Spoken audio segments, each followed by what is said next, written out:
হে মুসা আলাইহিস সালাম, আপনি তো আমাদের নবী রাসূল, আপনি তো অনেক জ্ঞানী, এই পৃথিবীতে কি আপনার চাইতে জ্ঞানী কেউ আছে? মুসা আলাইহিস সালাম বললেন না। মুসা আলাইহিস সালাম কি বললেন? না। মুসা আলাইহিস সালাম কিয়াস করেছে যে এই যুগের নবী, এই যুগের রাসূল তো আমি, আমার কাছে ওহী আসে, আর তিনি তো বিজয়ী। সেই সময় ফেরাউনকে অলরেডি আল্লাহ তাআলা ডুবে দিয়েছেন, তীর প্রান্তরে আছে। তো মুসা আলাইহিস সালামের এই না বলাটা পছন্দ হলো না আল্লাহ তাআলা। আমরা হাদিস থেকে জানব মুসা আলাইহিস সালামকে বলা উচিত ছিল যে আল্লাহু আ'লাম, আল্লাহ তাআলাই ভালো জানেন। কি বলা উচিত ছিল? আল্লাহু আ'লাম, আল্লাহ তাআলাই ভালো জানেন। মুসা আলাইহিস সালামকে আল্লাহ তাআলা আদেশ দিলেন যে তুমি একজনের সাথে দেখা করো। কিভাবে দেখা করবে? অনেক বড় হাদিস, মাছ নিয়ে যেতে হবে। সেই মাছ যখন জীবিত হয়ে যাবে সেই জায়গাতে সেই মানুষের সাথে দেখা পাবে। মুসা আলাইহিস সালামের নিজের ভাগিনাকে নিয়ে, মুসা আলাইহিস সালামের নিজের ভাগিনা, মুসা আলাইহিস সালামের বোন, মুসা আলাইহিস সালাম যখন দুধ পান করতেন তার মায়ের কোলে এসে, তখন তার বোনও তার সাথে থাকতো। বোন তাকে মানুষ করেছে। ওই বোনের ছেলে ভাগিনাকে নিয়ে এইবারে সফরে বের হয়েছে। জ্ঞান অর্জনের জন্য সফর করতে হবে। আমার কলিজার টুকরা সোনার আব্বাজানেরা, আপনাদের ত্যাগ করতে হবে।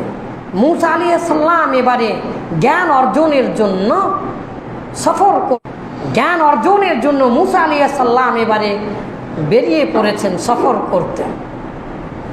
সম্মানিত দিনী ভাই, মুসা আলাইহিস সালাম শুধু বলেছিলেন না, এই লা শব্দটাই হাদিসে এসেছে যে না। প্রশ্ন করেছিল কি?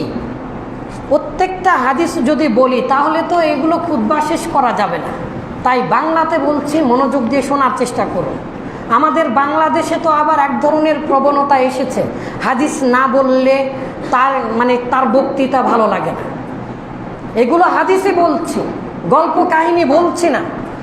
এই হাদিসগুলো লেখার সময় ভাবছিলাম আমার ছোট ছোট আব্বাজানেরা আছে, তারপরে দেশান্তর থেকে বিভিন্ন এলাকা থেকে মানুষজন আসবে, একটা কাহিনী না বললে কি হয়? কারণ কাহিনী শুনে শুনে তো আমাদের অভ্যস্ত হয়েছে। আমরা কোন কাহিনীটা নিয়ে আসি জ্ঞানের সাথে সম্পৃক্ত, আখলাকের সাথে সম্পৃক্ত। গোটা মুসা, তোমার চাইতেও জ্ঞানীমান আছে, যাও তুমি জ্ঞান অর্জন করো তার কাছে। আপনি কি মনে করেছেন চরিত্র? আপনি ভালো মানুষ হবার পরেও আপনার আমার মধ্যে চরিত্রের পদস্খলন হতে পারে। চরিত্র বলতে শুধু আমরা এখন মনে করি যে দৈহিক বা জৈবিক চাহিদার বিষয়টাই আমাদের চিন্তা ভাবনার মধ্যে ঢুকেছে। আপনারা যারা বড় বুঝতে পারবেন, চরিত্র বলতে আমরা শুধু কি বলি, কি মনে করি, আমাদের মাথার মধ্যে কি ভেসে আসে যে আমাদের জৈবিক চাহিদা বা শারীরিক চাহিদার এই বিষয়টাই শুধু মাথার মধ্যে আসে। কিন্তু না, চরিত্র মানে এটা নয়।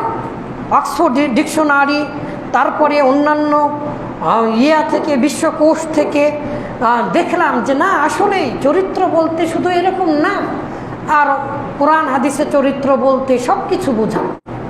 আমি অনেক সায়েন্স ফিকশনের গল্প। মুসা আলাইহিস সালাম এবারে দেখা পেলেন, ফাওয়াজাদা আবদাম মিন ইবাদিনা, এমন একজন ব্যক্তিকে দেখতে পেলেন। মহান আল্লাহ তাআলা বলছেন, আতাইনাহু হিকমা, আমরা তাকে জ্ঞান দান করেছি। বুখারীর বর্ণনা এসেছে সাদা কাপড় মুড়ি দিয়ে বসে আছেন। বলেন এই সেই ব্যক্তি যার কাছ থেকে আমার কি অর্জন করতে হবে? জ্ঞান অর্জন করতে হবে। মুসা আলাইহিস সালাম বললেন, কোরআনে নাম আসেনি বুখারীতে নাম এসেছে খিজির আলাইহিস সালাম।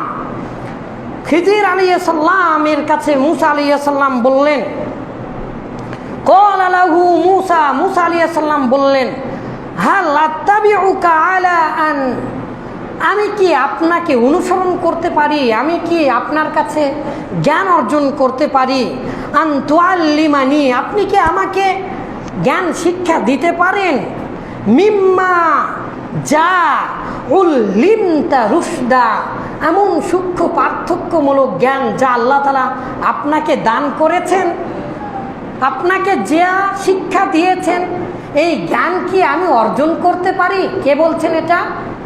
মূসা আলাইহিস সালাম বললেন। সামান্য একজন ব্যক্তি মুড়ি দিয়ে আছে চাদর গায়ে দিয়ে, এই হাদিসগুলো দিয়ে মারুফতেরা কি যে খুশি হয়, এগুলো কথা তারা বললে। হ্যাঁ, তো হাদিসে আছে, শুয়ে আছে, মূসা আলাইহিস সালামকে বলছে, মান আনতা, তুমি কে, তুমি কে? যাকে জ্ঞান দেওয়া হয়েছে, যে জ্ঞানগুলো সাধারণভাবে মূসা আলাইহিস সালামও জানছে না, তাৎক্ষণিক মূসা আলাইহিস সালাম প্রতিবাদ করছেন যে জ্ঞানগুলো সমস্ত পৃথিবীর আইনে বাধাপ্রাপ্ত হবে, যে জ্ঞানগুলো পৃথিবীতে অচল, এমন কিছু কাজ করবে খিজির আলাইহিস সালাম যা মূসা আলাইহিস সালাম সহ্যই করতে পারবেন না, বাধা দিবেন, কারণ এটা ইসলামে শরিয়াতে মানবিক দৃষ্টিকোণ থেকে এটা অন্যায়। এইরকম ব্যক্তি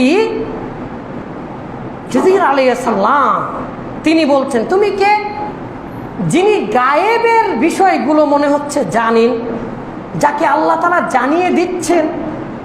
হঠাৎ করে একটা ছেলেকে মেরে ফেলে দিল, কি সুন্দর চেহারা, আল্লাহ তাআলা নিজে বলেছেন পবিত্র সুন্দর এবং পবিত্র আত্মার সুন্দর একটা চেহারার ছোট বাচ্চাকে মেরে ফেলে দিলেন। পৃথিবীর কোনো আইন আছে ছোট বাচ্চাকে মেরে ফেলে দিতে পারবেন আপনি? মূসা আলাইহিস সালাম বললেন, এটা তো আপনি খুব খারাপ কাজ করলেন। এইরকম ব্যক্তি তিনি জানেন না মূসা তার কাছে এসেছেন,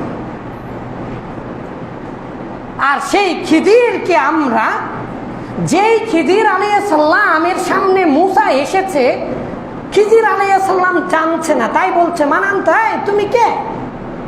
মূসা আলাইহিস সালাম তখন বলছেন, আনা নবী, আনা রাসূল, আমি রাসূল মিন বনি ইসরাঈল, আমি বনি ইসরাইলের প্রধান, আমি বনি ইসরাইলের নবী রাসূল, আল্লাহ তাআলা আমাকে ভালোবাসেন।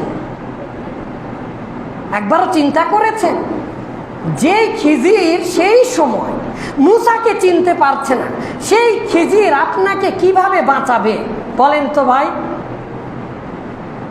আহা, মানুষের বুদ্ধি জ্ঞান বিবেচনা কোথায় ঠেকেছে। এরপরে মূসা আলাইহিস সালামকে কত বড় কথা বলছেন এই ব্যক্তি। দেখেন, মূসা আলাইহিস সালাম যখন বললেন, সরাসরি খিজির আলাইহিস সালাম বলছেন, ক্বালা, তিনি বললেন, ইন্নাকা লান তাস্তাতিয়া, নিশ্চয় কখনোই তুমি সক্ষম হবে না, মাইয়া, আমার সাথে, সবর, ধৈর্য ধারণ করার বেলায় আমার মতো তুমি ধৈর্য ধারণ করতে পারবে না। তুমি জ্ঞান অর্জন করতে এসেছো, ধৈর্য ধারণ করতে হবে। বোঝা যাচ্ছে জ্ঞান অর্জনের ক্ষেত্রে ধৈর্য ধারণ করতে হবে। মূসা আলাইহিস সালাম তো, আমরা হুজুরেরা কত বড় বদমাইশ। মূসা আলাইহিস সালামকে কি বলে ডাকি জানেন? বলে যে টেঁটা নবী, মানে জেদি নবী, বলে নাউজুবিল্লাহ মিন যালিক। বক্তৃতা দেওয়ার সময় মূসা কালিমুল্লাহ, আল্লাহ তাআলার সাথে কথা বলেছেন, এইরকম একজন নবী, এই যেরকম একজন রাসূলকে আমরা জেদি নবী বলি। আস্তাগফিরুল্লাহ। দেখতে চেয়েছিলেন মানুষেরা, আল্লাহ তাআলার কাছে বলেছেন, বিভিন্ন কাহিনী থেকে এই কথা বলে। যাই হোক, মূসা আলাইহিস সালামকে এবারে মূসা আলাইহিস সালাম বললেন, সংক্ষিপ্ত করছি, ক্বালা সাতাজিদুনি ইনশাআল্লাহু সাবিরান। দেখেন, ইনশাআল্লাহ বলতে হবে আপনি যদি কোনো কাজ করার সময় ইনশাআল্লাহ না বলেন, পৃথিবীর সবচেয়ে ভালো নিয়ত, পৃথিবীর সর্বশ্রেষ্ঠ ভালো ইমানদার ব্যক্তি হবার পরেও বুঝবেন আপনি এখনো চরিত্র অর্জন করতে পারেননি।